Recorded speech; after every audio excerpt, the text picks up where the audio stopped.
Il était une fois un petit garçon de 12 ans, futé, rieur et malicieux. Il s'appelait Jacob. Son papa était cordonnier et sa maman vendeuse des 4 saisons.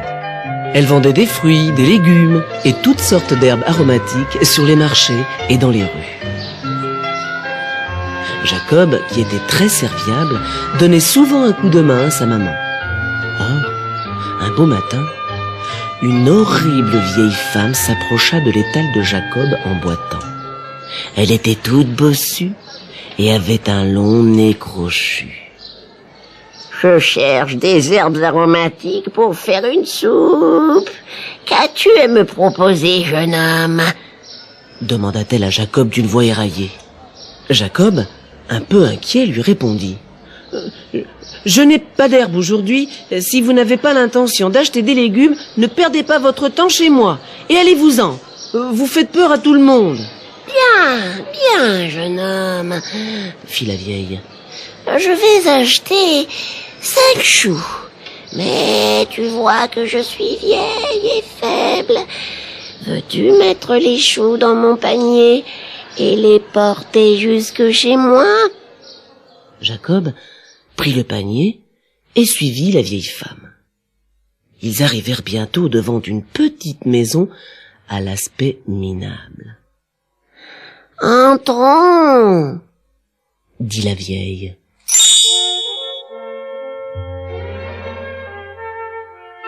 Jacob entra et de surprise resta cloué sur place. À l'intérieur, la maison était merveilleuse.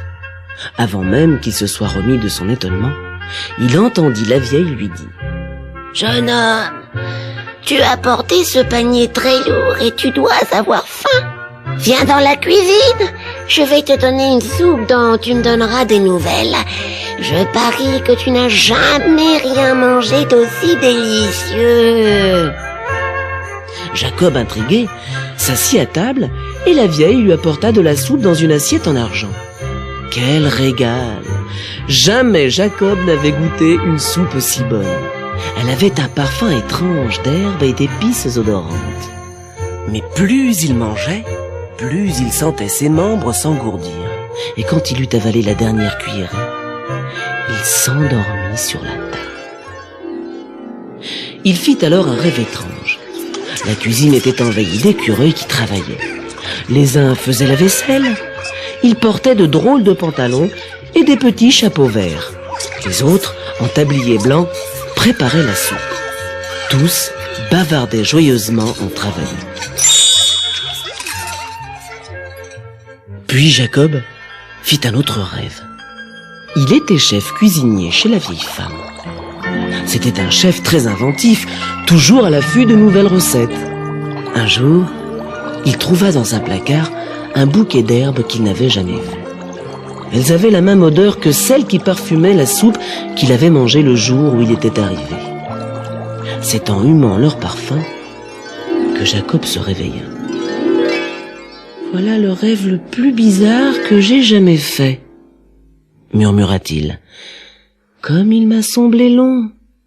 Maintenant, je dois vite rentrer à la maison, sinon mes parents vont s'inquiéter. » Et Jacob prit le chemin de la cordonnerie de son papa. Lorsqu'il entra dans la boutique, son père et son apprenti le reçurent poliment, comme s'il était un nouveau client. Jacob, un peu surpris, se prêta au jeu et demanda au cordonnier des nouvelles de sa famille. « Ah, j'avais un fils autrefois, » répondit son père en soupirant. « Mais il a été enlevé par une sorcière il y a 7 ans. Cela dit, voulez-vous que nous vous fassions une protection en cuir pour votre long nez? L'hiver arrive tôt dans ce pays et vous risquez de prendre froid. » Jacob, terriblement inquiet, porta la main à son nez. Il était énorme. Effrayé, Jacob se précipita chez le barbier pour se regarder dans un miroir. Et savez-vous ce qu'il vit? Un affreux petit nain avec un nez immense. Il était si bouleversé qu'il faillit tomber à la renverse. Il comprit soudain qu'il n'avait pas rêvé. La vieille femme lui avait jeté un sort et il avait vraiment travaillé chez elle pendant 7 longues années. Il lui vint alors une idée. Il savait que le duc de Boravie aimait la bonne cuisine et avait à son service les meilleurs cuisiniers du pays.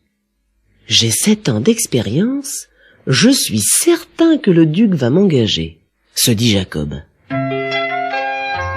Ragaillardi par cette idée, il se mit en route pour le château du duc. Le lendemain matin, il arriva au château et fut reçu par le maître d'hôtel qui l'accompagna aux cuisines et le présenta au chef cuisinier. Celui-ci observa le nain et lui posa des questions sur des recettes anciennes et des épices rares. Le nain connaissait toutes les réponses et gagna très vite l'estime du chef qui lui confia la préparation du petit déjeuner du duc. Jacob se mit au travail et quand il eut terminé, un domestique dressa le couvert sur un plateau en argent et servit le duc.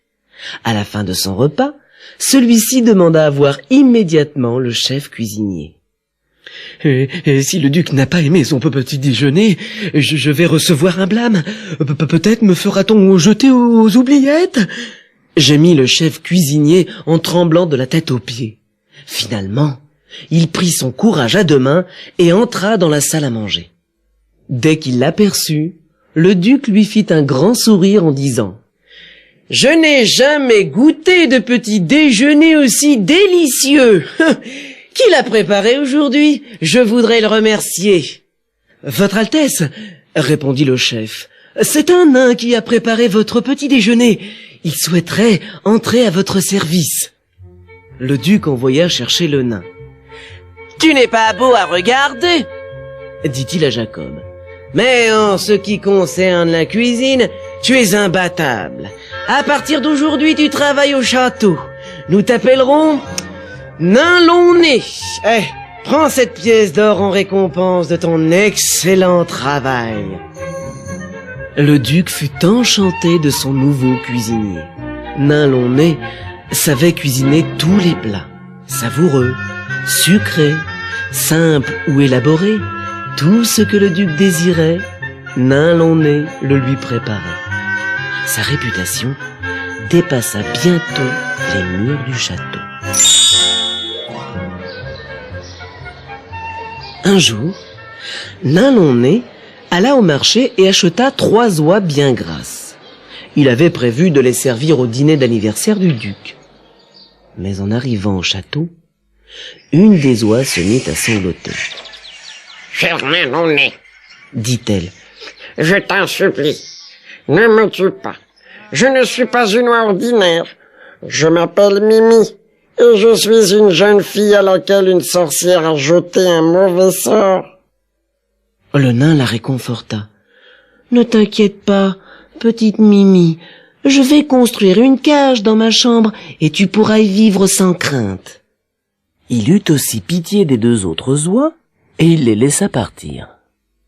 Lorsqu'ils furent dans la chambre du nain, Mimi lui raconta son histoire. « Je suis la fille d'un magicien qui s'est disputé avec une sorcière.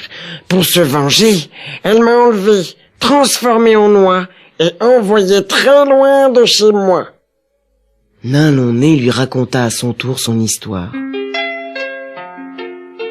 Sais-tu que si tu retrouvais l'herbe que la vieille femme a mise dans ta soupe, dit Mimi, tu pourrais rompre le sortilège qui t'a transformé en nain. » Malheureusement, Nain Long-Nez n'avait aucune idée de l'endroit où poussait cette herbe magique. Maintenant, retourne la cassette.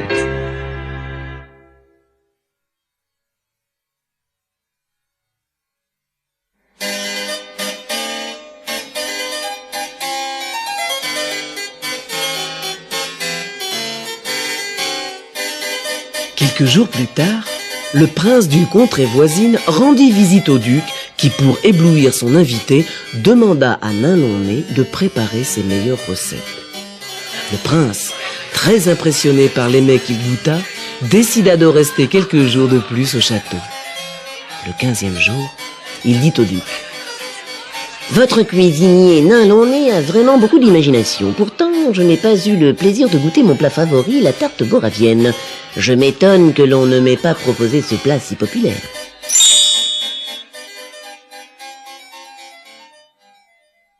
Le duc, confus, fit venir nain long-nez et le réprimanda. Tu n'as pas encore servi de tarte boravienne. Pourquoi? Tu ne sais pas la faire? Le nain n'avait jamais entendu parler de cette recette, mais il ne montra pas son embarras et répondit: un des domestiques m'a dit que c'était le plat favori du prince. J'avais donc pensé le servir le dernier jour, lors d'un banquet spécial. Le duc fut satisfait de cette réponse et ordonna à Nain long-nez de préparer une tarte boravienne pour le lendemain. Lorsque Nain long-nez rentra dans sa chambre, Mimi s'aperçut immédiatement que quelque chose n'allait pas. Cher Nain long-nez, tu as l'air inquiet. Que se passe-t-il? Demanda-t-elle. Le duc veut que je prépare une tarte boravienne, répondit le nain. Mais je n'en ai jamais entendu parler. Que vais-je faire? Oh, je crains que ma dernière heure n'ait sonné. Rassure-toi, s'écria Mimi. à la maison, nous mangions très souvent de la tarte boravienne. Je connais la recette, tu verras, elle est très facile. Nain long-nez se sentit soulagé d'un énorme poids. Il était sauvé. Le lendemain, il se réveilla à l'aube afin de préparer un grand banquet dont la tarte boravienne constituait le plat principal. Lorsqu'elle sortit du four, les domestiques la portèrent en grande pompe dans la salle à manger. Le prince en prit une bouchée. Tout le monde l'observait, priant pour qu'il trouvât la tarte à son goût. Après un long moment, il hurla: cette tarte est bien meilleure chez moi! Ce n'est pas la vraie recette! Le duc, confus et embarrassé, se mit en colère et ordonna aux domestiques d'aller chercher Nain long-nez. « Tu as affreusement déçu le prince avec ta tarte !» cria-t-il. Nain long-nez tomba à genoux devant le prince et implora son pardon. « Ayez pitié de moi. Dites-moi quelle a été mon erreur. »« Mon cher Nain long-nez, dit le prince, il manque une herbe spéciale qui est indispensable pour bien réussir cette tarte. Donnez-moi une journée et je vous ferai une tarte avec cette herbe, dit le nain. Le duc acquiesça et le laissa partir en disant: si tu ne réussis pas à faire la tarte que le prince souhaite, tu auras la tête coupée.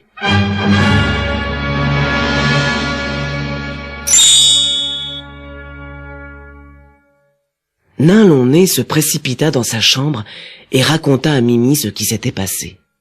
Ce n'est pas grave, répondit-elle. Je connais cette herbe. Elle pousse sous les vieux châtaigniers.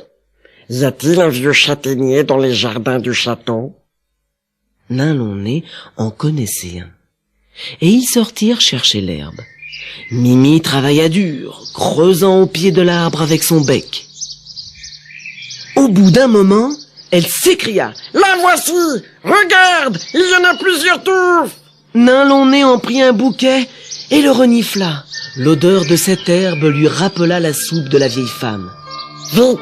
Nous n'avons pas de temps à perdre. Nous devons rentrer dans ta chambre avant que les gardes ne fassent leur ronde, dit Mimi.